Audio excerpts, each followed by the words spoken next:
6. bab. Şunun bilen Darius padişah Babildeki arxivxonani tekshirib chiqishni buyurdi. Midiya o'lkasining Axmita shahridagi o'rdadan bir qadimiy o'ralma qo'lyozma tepildi.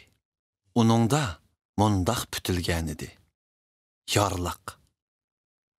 Koresh padişah taxtga o'ltirgan 1-yili Yerusalimdagi ibodatxona to'g'riliq farmon tushirdi. İbadetxana, Yahudiylar qurbonlik sunadigan asli o'rniga qaytadan qurib chiqilsin. Mazkur ibodatxonaning egizligi 27 metr, kengligi 27 metr bo'lsin. Tomlari her 3 qavat toshning ustiga bir qavat yog'och qo'yilib yasalsin.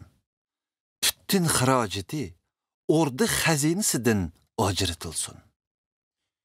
Nebukadnezar padişah Yerusalimdeki ibadetxonadan Babilga elib kelgan oltin kumushdan yasalgan qochquchilar aslidagi ibadetxonaga qaytarilib o'rniga qo'yilsin deb yozilgan edi. Shunga padişah Darius mundaq javob qaytardi.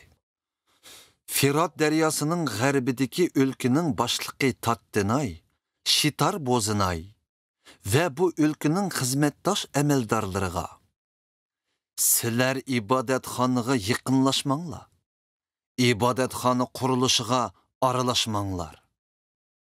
Yahudiyaning boshlig'i bilan Yahudiylarning oqsoqollari ibadetxonani asli o'rniga qaytadan bino qilsin.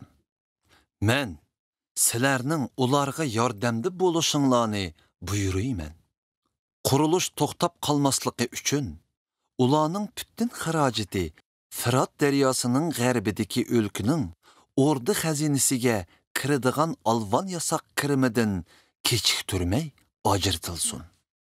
Sizlar Yerusalimdagi ruhaniylarning arshi a'lodagi Xudoga kuydirma qurbonlik sunishi uchun ularga nima kerak bo'lsa, shuni, ya'ni torpaq, qo'chqar ve paklanlarını beringlar. Hem de ular talep kılgan buğday, tuz, şarap ve zeytun yağlarından tartıp hemmini her günü üzüldürmey teminlanglar. Şundak bolganda ular erşi eladiki Xudanı xursan kılıdığan kurbanlıklarını sunup Xudanın bana ve oğullarımga bəxit ata kılışıga dua kılalaydı. Yani şundaq buyurayman ki, kimki fermanımga özgertiş kirgizse, onun öyünün birlimi sug'urib elenip, o adam tiklengen limga sancıp koyulsun. Öyü ahlat dövisiga aylansın. Eğer birer padişah yoki fuqara bu fermanga özgertiş kirgizse, mezkur ibadetxonani vayron qilib etmekçi bolsa, öz namını ulug'lashqa Yerusalimni tanlagan Xudo uni ursun. Mazkur farmonni menki Darius jakarladi. Sözsiz icra qilinsin. Şunun bilan Firat daryosining g'arbidagi o'lkaning boshlig'i Tattenay, Shitar Bozinay ve ularning xizmetdaş emeldarları padişahning fermanini sözsiz icra qildi. Hagay peygamber ve İddonning o'g'li Zikriya peygamberning vahiy yetkizishi bilan Yahudiylarning oqsoqollari ibodatxona qurilishini ilgari surdi. Ular İsraillar e'tiqod qilib kelgan Xudoning amriga binoan Persiya padişahları Koresh, Darius ve Artaxshasning farmonlari bo'yicha ibadetxonani bino qilishni tamomladi. Darius padişah hakimiyetining 6-yili Adar oyining 3-kuni ibadetxonaning qurilishi talto'kis tamom bo'ldi. İsrail xalqi, jumladan ruhaniylar, laviylar ve qolgan surgunlar ibadetxonani Xudoga beg'ishlash murosimini shod-xuramlik ichida o'tkazdi. Ular bu murosimda 100 tuyoq torpaq, 200 tuyoq qo'chqar va 200 tuyoq poqlon qurbonlik qildi.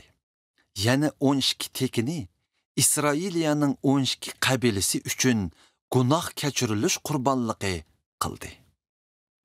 Musa payg'ambar orqali tushirilgan Tavratdagi yozmalarga binoan ruhoniylar bilan laviylar o'z jamoatchiligi bo'yicha Yerusalimdagi ibodatxonada navbatchilik bilan Xudoning xizmatini qilishga tashkillandi. 1-oyning 14-kuni sürgündün qaytib kelganlar o'tib ketish heytini o'tkazdi.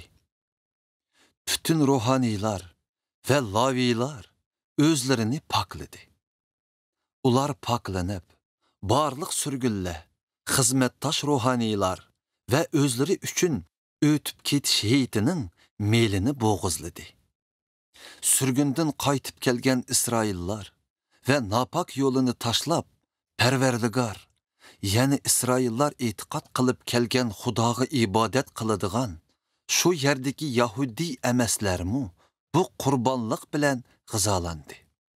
Ondan ular Peternon heytini shod quramliq ichida 7 kun o'tkazdi. Perverdigar ularni shodlikqa cho'mdirgan edi.